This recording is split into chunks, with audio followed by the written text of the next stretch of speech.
The morning light in Maplewood always had a soft, golden calm to it, like the world woke up slowly here. Emily Parker, 26, had only been in town for 3 weeks, but her life already ran on a strict rhythm. Wake up, throw on her running shoes, grab her earbuds, and jog to clear her mind before another long day at the design firm. She was new, ambitious, and lonely in a quiet town that seemed far too peaceful for her restless energy. Every morning, without fail, she passed the same white house on the corner. It was simple, well-kept, and always smelled faintly of fresh coffee. Sitting on the porch was a man, older, calm, and strangely familiar in the way people become when you see them every day. He was always there at 7, a mug in one hand, a book or a newspaper in the other, and a small group of sparrows fluttering at his feet. The first few days, Emily barely noticed him. She was focused on her pace, her playlist, and her to-do list, but by the 5th morning she realized something. He was watching the sunrise, just sitting there completely still, as if he had nowhere else to be. That simple peace caught her off guard. On the 7th morning, curiosity got the better of her. She slowed down, pulled out her earbuds, and offered a polite smile.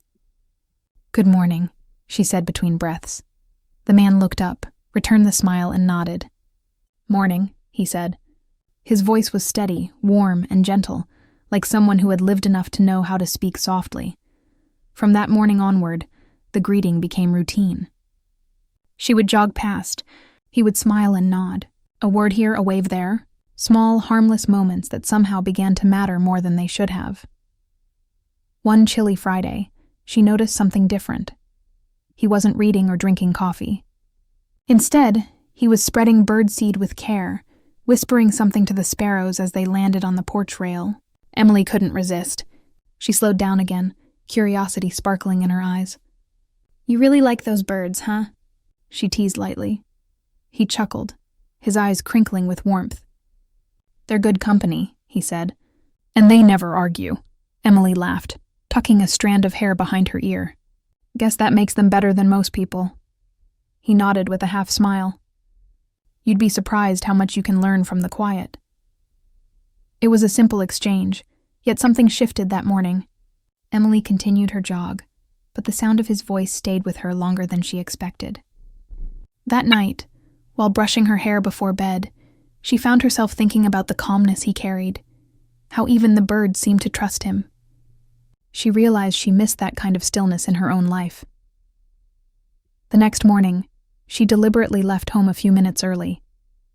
When she reached the corner house, he was already there, just as before, sitting with his mug, the morning paper folded neatly beside him. "Morning again," she said, slowing to a stop. He looked up, surprised but pleased. "You're earlier than usual." "I guess I wanted to beat the rain," she said, though the sky was clear. He smiled knowingly. "Ah, the rain excuse. Classic." That made her laugh, and for the first time she stayed longer than a few seconds. They talked about small things. The weather, the noisy crows, the way the town bakery smelled like cinnamon even from blocks away. His name, she learned, was Thomas Whitaker, and he had lived in that house for almost 30 years. He was 59, a retired literature teacher who had once taught high school just outside of town. He had lost his wife a few years ago, but he didn't mention it directly then. Only that he liked mornings because they reminded him of how life keeps moving forward. Emily listened more than she spoke. There was something about the way he chose his words, never rushing them, never trying to impress anyone. In her fast-paced, screen-filled world, that kind of presence felt rare. She told him about her new job, her fear of failing, her struggle to adjust to small-town life after years in the city. He didn't give her advice, just listened, nodding now and then, as if her thoughts truly mattered. When she finally jogged away, she realized something strange. Her day felt lighter. Over the next few days, their small talks became a quiet ritual. She brought him coffee once, saying she made too much, though both knew it was intentional. He thanked her with a soft smile, and they shared a few minutes of silence watching the sky turn from pale blue to bright gold. There was no reason for it, no plan. But somehow, Those few minutes each morning began to mean more than hours spent anywhere else. The neighbors noticed too. Some smiled when they saw them together. Others whispered, wondering what the young woman and the older man could possibly have in common. But Emily didn't care. There was no label for what she felt, only peace, comfort, and a strange warmth she hadn't known she needed. Still, she couldn't help but wonder, why was he always there at the same time every single morning? Was it habit, loneliness, or something else? There was something deeper behind his calm eyes, a story he didn't tell. One morning, she arrived a bit earlier and found him already sitting there, feeding the birds again. The sun was still low and the air was crisp. She hesitated before asking softly, "Do you ever get tired of the same routine?" He smiled faintly, looking at the horizon. "No," he said. "Some things are worth repeating. They remind you that the world still has order." She nodded slowly, not quite understanding but feeling that there was something unspoken in his words. She wanted to ask more, why he waited there every day, who he was waiting for, but she didn't. Some questions needed time. When she jogged away, she glanced back once. He was still there, still smiling, still feeding the birds, and somehow that image stayed in her mind all day, replaying like a quiet song she couldn't turn off. That night, as she sat by her window, she realized something simple but powerful. She looked forward to mornings now. Not because of the run, not because of the sunrise, but because of him. She didn't know what it meant yet, and she didn't dare give it a name. But deep inside, she knew that something had begun, something gentle, unexpected, and real. Every sunrise after that felt different.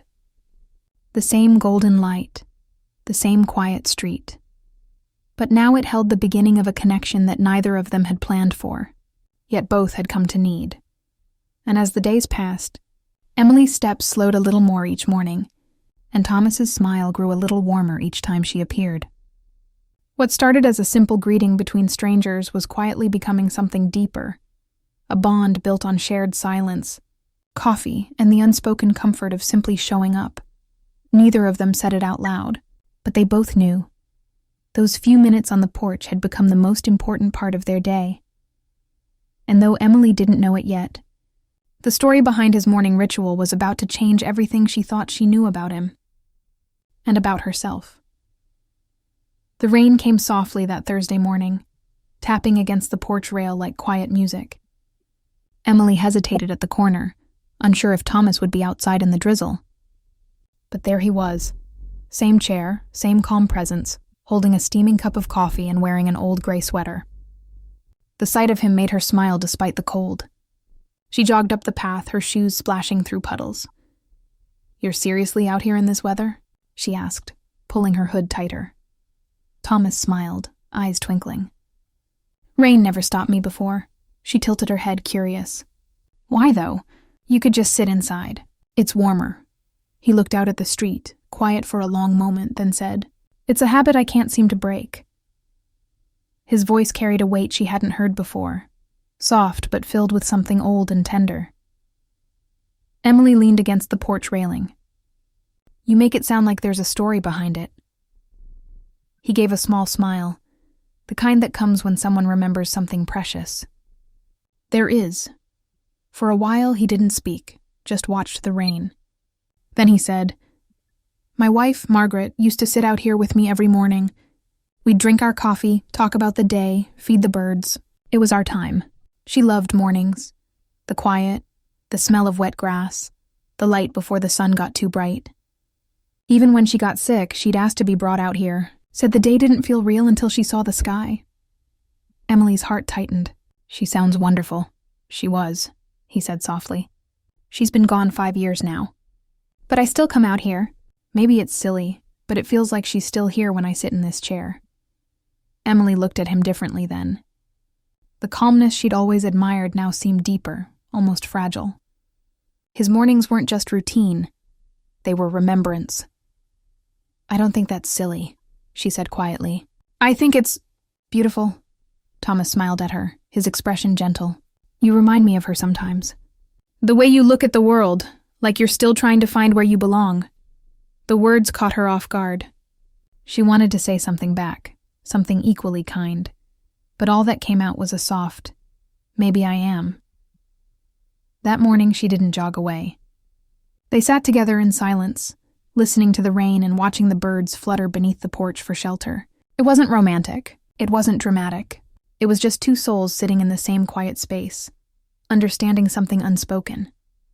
When Emily left, she couldn't stop thinking about what he'd said. She realized how easily people could mistake his stillness for loneliness. But it wasn't loneliness, it was loyalty. That night, she made 2 cups of coffee and carried one to her window. The rain had stopped, and the moonlight made everything silver.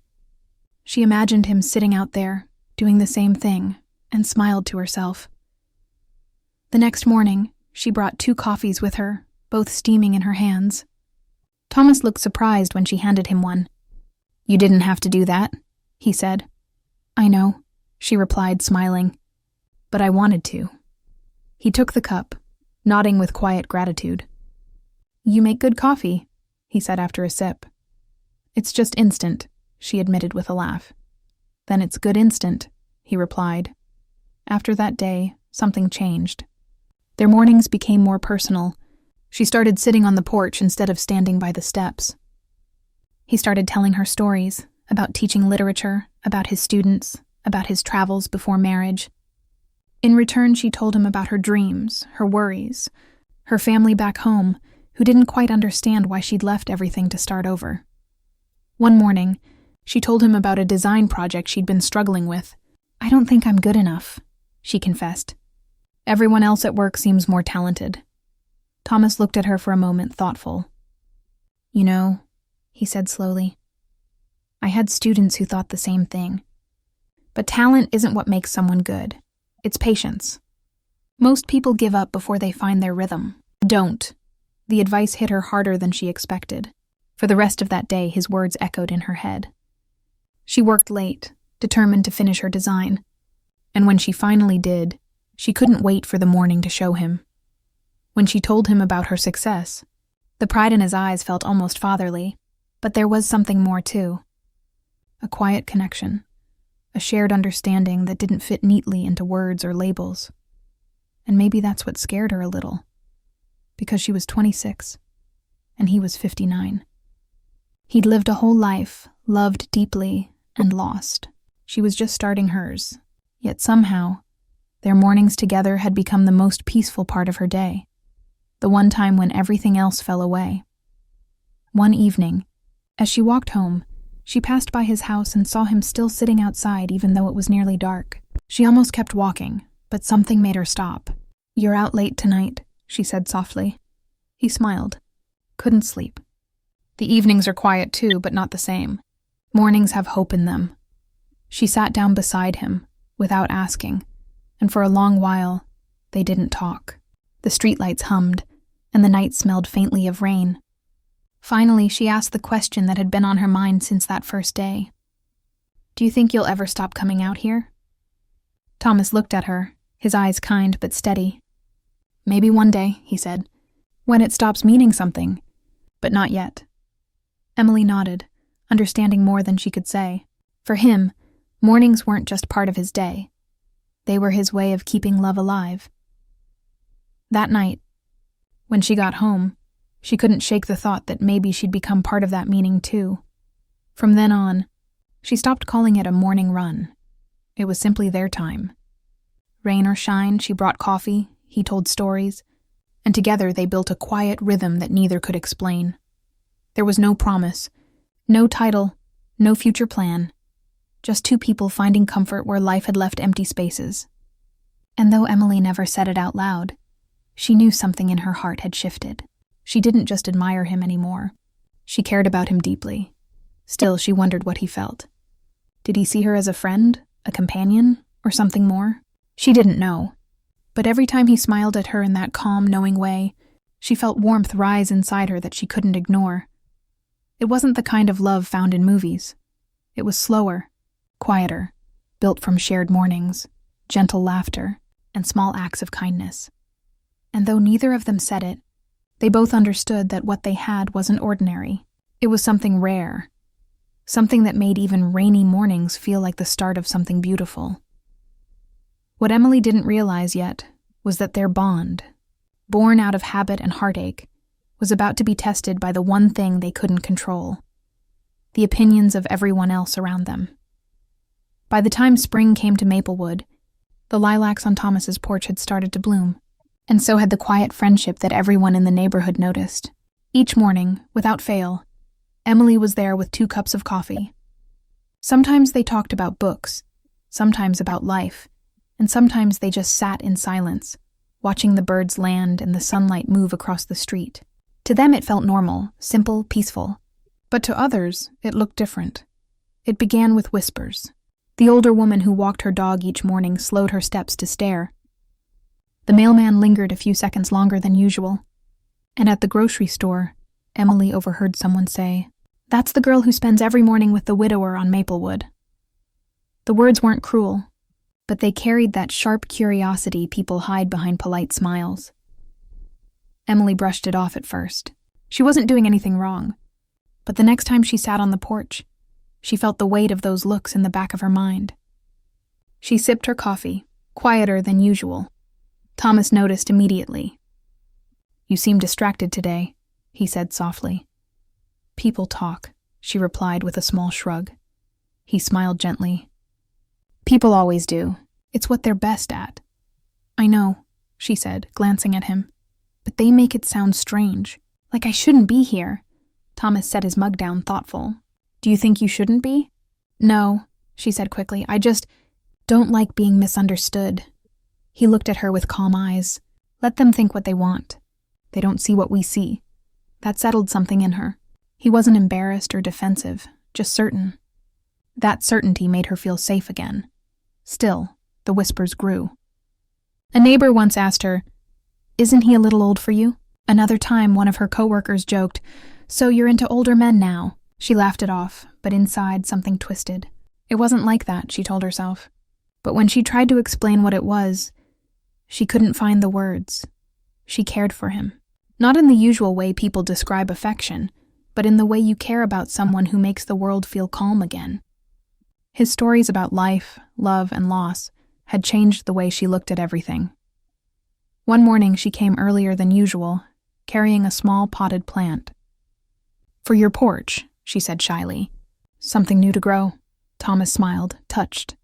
"Thank you, Emily. You didn't have to." "I wanted to," she said softly. He placed the pot beside the chair where his late wife's favorite rose bush once grew. "You know," he said, "she loved lilacs too. You have that same gentle spirit about you." Emily didn't know what to say. The compliment warmed her, but also scared her a little. She didn't want to replace anyone. She only wanted to be there, to share something genuine. But that night, lying in bed, she couldn't stop thinking about him. His laugh, his calmness, the way he looked at her when she spoke, it all felt too real to ignore. The next few days, she tried to create distance. She told herself to skip a morning or two. On Monday, she stayed in bed. On Tuesday, she left for her jog early, avoiding his porch. But by Wednesday, the absence was too heavy. She found herself standing outside his gate again, heart pounding like she was doing something wrong. Thomas was sitting there, of course, coffee in hand, waiting as always. When he saw her, a small smile crossed his face. "There you are," he said quietly. I got busy," she stammered. He studied her for a moment, then said gently, "Don't disappear like that again. Some mornings aren't worth starting without you." His words hit her harder than she expected. It wasn't a confession. It wasn't romantic. But it held a kind of emotion that went deeper than either of them had said aloud. From that day on, she stopped caring what people said. Their mornings were theirs. If others couldn't understand, that wasn't her problem. But still, she wondered what he truly felt. Did he think of her when she wasn't there? Did she remind him of his past or bring him something new? She never asked, but the question stayed quietly in her chest. One morning, as they sat together, Emily noticed how the sunlight caught the silver in his hair. He looked older that day, more fragile somehow. You ever get lonely? She asked softly. He took a long breath. Sometimes, but lately not as much. She smiled faintly. Because of me? He looked at her with kind eyes. Because of company. Because someone still believes mornings are worth sharing. It wasn't the answer she expected, but it made her heart ache in a beautiful way. As spring turned to summer, the town's talk didn't stop. It shifted. Some people found it sweet. Others called it odd. But no matter what anyone said, every morning at 7, there they were. 2 figures on a porch, coffee in hand, laughter and quiet in equal measure. And maybe that was the problem. The connection between them had started as simple friendship, but now it carried something deeper, something that couldn't easily be explained to others. One evening, Emily's friend Laura visited from the city. They walked past Thomas's house, and Laura noticed the flowers and the 2 chairs on the porch. That's where you spend your mornings? She asked. Emily nodded, trying to sound casual. Laura raised an eyebrow. He's much older than you, Em. I know, she said. But he's kind. He listens. Laura smiled softly but said nothing more. Still, the conversation lingered. Emily realized that most people couldn't understand it unless they felt it themselves. The comfort of quiet companionship. The way someone's presence could ease your restlessness without needing anything more. The next morning, Emily arrived with homemade muffins. I thought you might be tired of coffee alone, she said. Thomas chuckled. You're spoiling me now. Someone has to, she said, grinning. He looked at her for a long moment, then said, You bring a lot of life into this old porch, you know that. Her smile faded into something softer. You make it feel like home, she replied quietly. For a second, neither spoke. The air between them felt still, but charged with something warm and fragile. Then Thomas looked away and said, People in this town like to talk. Let them. They don't know that some connections aren't about age. They're about timing. Emily nodded, eyes glistening. Then maybe we met at the right time. He smiled gently. I think we did. As the morning sun climbed higher, she realized something. The bond they shared wasn't something either could explain or label. It was simple and complex all at once. He gave her steadiness. She gave him purpose.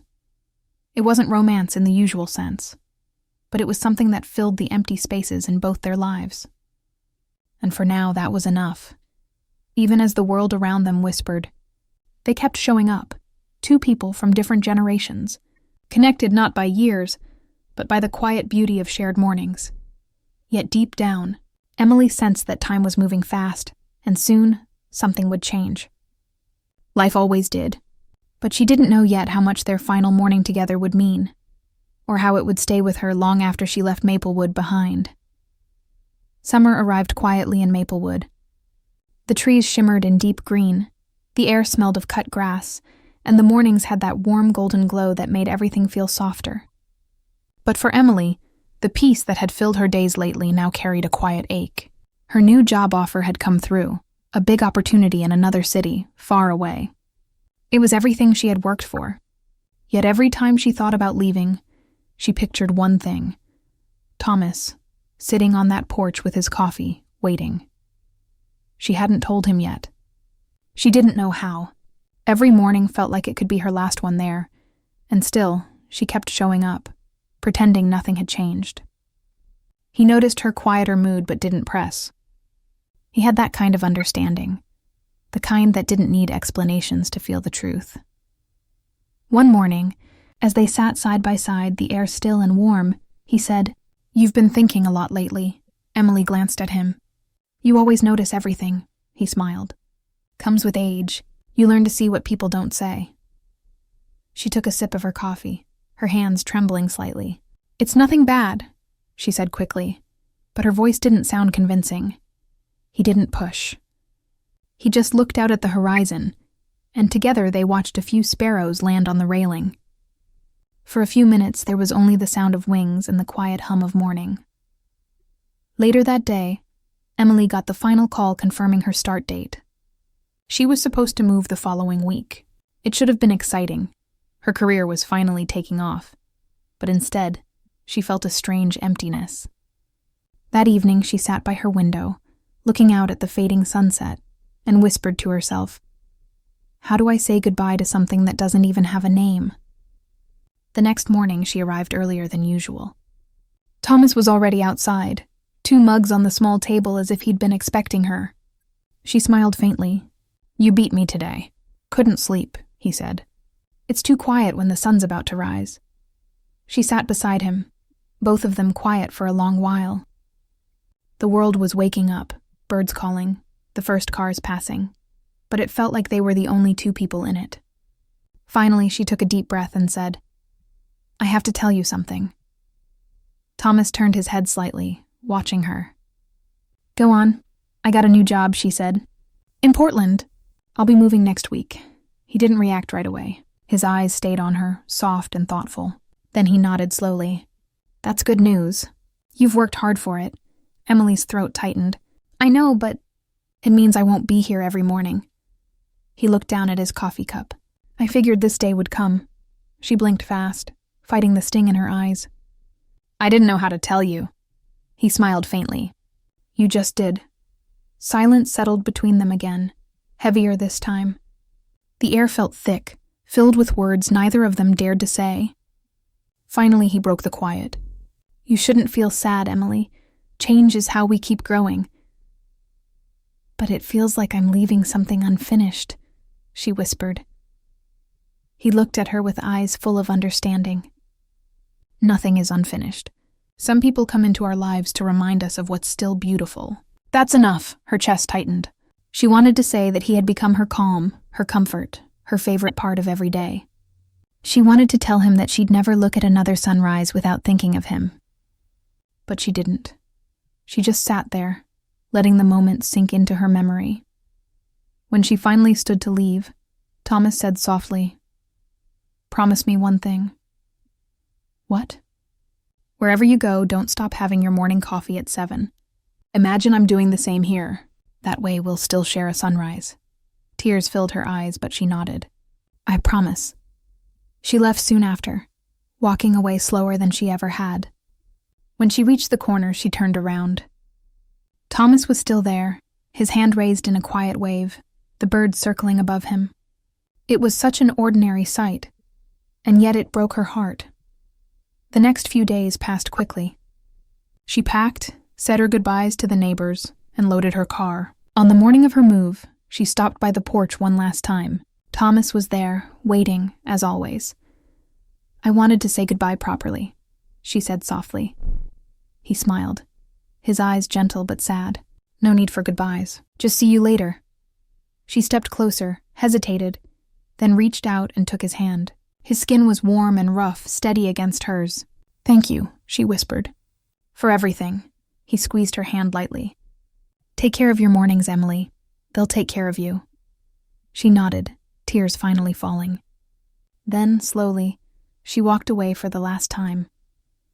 Months later, in a small apartment overlooking the river in Portland, Emily sat by her window with 2 cups of coffee. One was hers. The other she placed across from her on the table, a quiet habit she couldn't give up.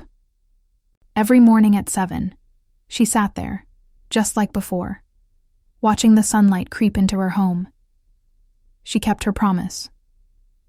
Sometimes, she would imagine Thomas sitting on his porch, doing the same. She could almost see him, the mug in his hand, the calm smile, the way the light caught his silver hair. And even though miles stretched between them, it felt as though they were sharing the same moment, bound by the same simple ritual that had once brought them together. She started sending postcards now and then, short notes about her work, the new places she'd discovered, the morning view from her window. He always replied with neat handwriting and small details about the town. The lilacs bloomed early this year. "The birds still ask about you," time went on. Seasons changed. Emily met new people, made new friends, but every morning she kept the same routine. One morning she received a letter from Maplewood with familiar handwriting. It was from Thomas's neighbor, Mrs. Green. The note was kind and brief. Thomas had passed away peacefully in his sleep a few weeks earlier. Emily read the letter in silence, her hands trembling slightly. There was no shock, only a deep, quiet sadness that felt like a soft echo of love. She looked at the second cup of coffee on her table and smiled through her tears. That morning, she opened her window, let the sunlight in, and whispered, "Good morning, Thomas." The wind carried the words gently away, as if the world itself had heard her. From then on, every morning was still theirs. Not in the way it used to be, but in the way that mattered most. In the quiet, in the memory, in the small act of showing up to greet the day. Because love, she realized, didn't always need grand gestures or perfect endings.